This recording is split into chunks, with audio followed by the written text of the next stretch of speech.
Le mercato s'accélère, les rumeurs s'enflamment et les coulisses se dévoilent. Salut tout le monde et bienvenue dans cette nouvelle revue de presse. Vous vous souvenez de Marco Verratti, ce maestro italien au milieu du terrain qui a tant brillé sous le maillot du PSG? Son départ, après 10 saisons couronnées de succès vers l'Arabie au Qatar, en a surpris plus d'un.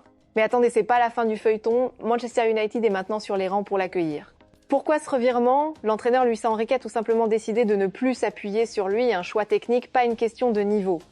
Vous pourriez penser, mais s'il est encore si bon, pourquoi le laisser partir?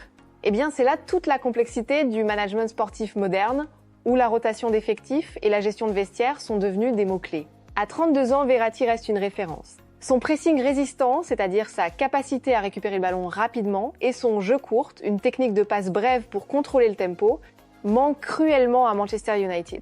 Le club anglais cherche désespérément ce genre de profil pour stabiliser un milieu trop souvent déséquilibré.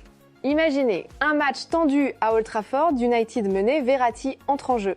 Son expérience des grands rendez-vous pourrait changer la donne, inspire confiance aux jeunes autour de lui et ramène un calme olympien là où règne parfois la panique. Alors, le retour de Verratti en Europe et surtout en Premier League semble-t-il logique.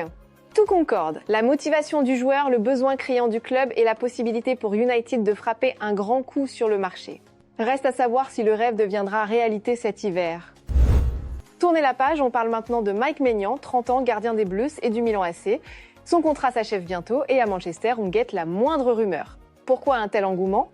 Parce qu'André Onana, l'actuel portier, peine à convaincre par sa constance et certains choix hasardeux. Vous allez me dire, encore un transfert de gardien est si crucial? Absolument. Le poste de gardien, c'est la clé de voûte de la défense, mais aussi le dernier rempart lors des gros moments de pression.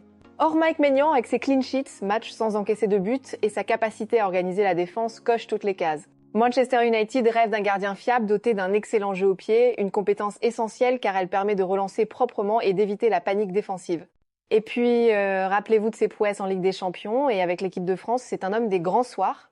Mais tout n'est pas si simple. L'AC Milan ne compte pas le laisser partir sans combattre, mais le risque de le perdre gratuitement grandit à mesure que l'été approche.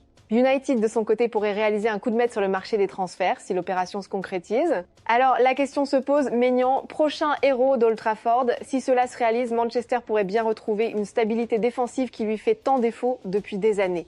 Changeons de cap, direction Madrid où Xabi Alonso, nouvel entraîneur, est en train de tout bouleverser. Vous pensez que les stars sont intouchables au Real? Détrompez-vous. Asensio et David Alaba sont désormais relégués au second plan. Pourquoi ce choix radical? Xabi Alonso mise sur la méritocratie, c'est-à-dire que seule la performance compte et sur l'intensité physique, un terme qui désigne la capacité à maintenir un haut niveau d'effort tout le match. Résultat, des talents reconnus comme Ferland Mendy ou Dani Ceballos voient leur temps de jeu menacé par l'émergence de jeunes comme Rodrigo ou Brahim Diaz. Vous pouvez vous dire, mais n'est-ce pas risqué de mettre sur la touche des joueurs d'expérience? Oui, mais le projet d'Alonso vise la concurrence interne. Personne n'est assuré d'être titulaire et cette pression pousse chacun à se dépasser. C'est une mini-révolution culturelle dans un club habitué au statu quo. Prenons David Alaba, hier pilier défensif, aujourd'hui 5e choix. Quant à l'U9, il a perdu sa place à cause du retour de Courtois. C'est dur, mais cela force l'effectif à évoluer, à accepter l'idée que le Real veut rester au sommet grâce à une intensité renouvelée.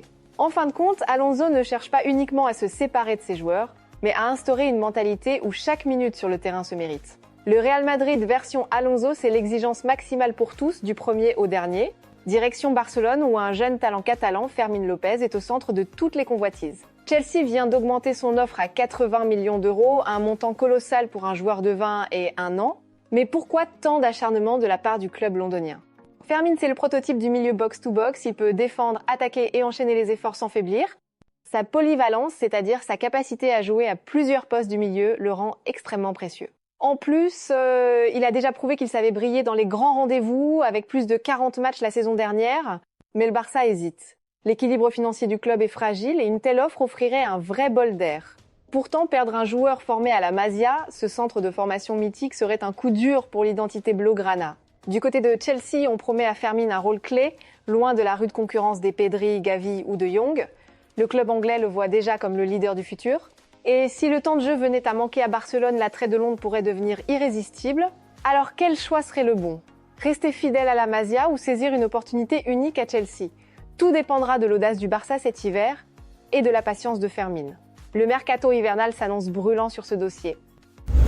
Imaginez un Liverpool sans Mohamed Salah. Difficile, n'est-ce pas? Depuis 2017, il incarne non seulement les buts, mais aussi le charisme et l'esprit de compétition du club. Maintenant, posez-vous la question, comment prépare-t-on la succession d'un joueur aussi emblématique?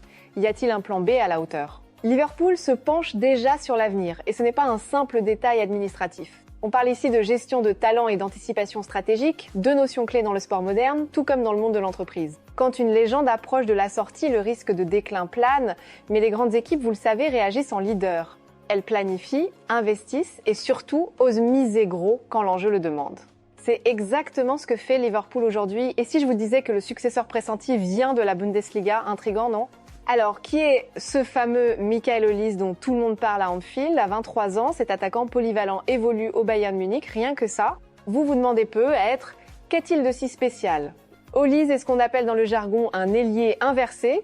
C'est à dire qu'il joue à droite mais frappe du pied gauche un peu comme un joueur de billard qui choisirait toujours le coup le plus inattendu.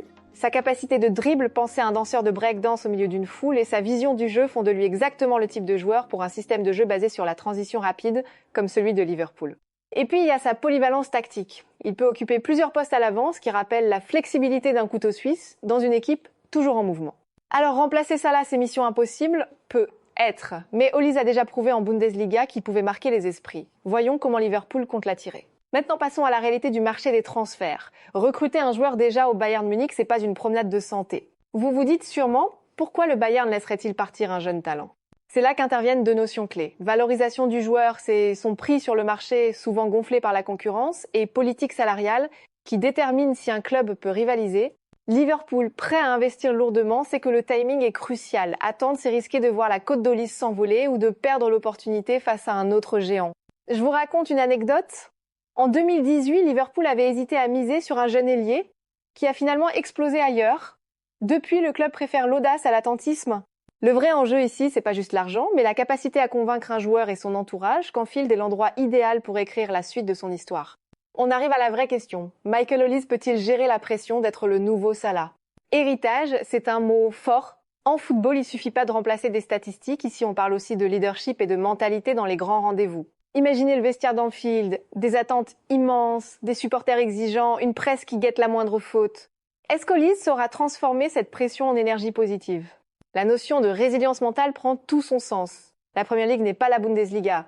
Le rythme, l'intensité, l'exposition médiatique, tout est décuplé.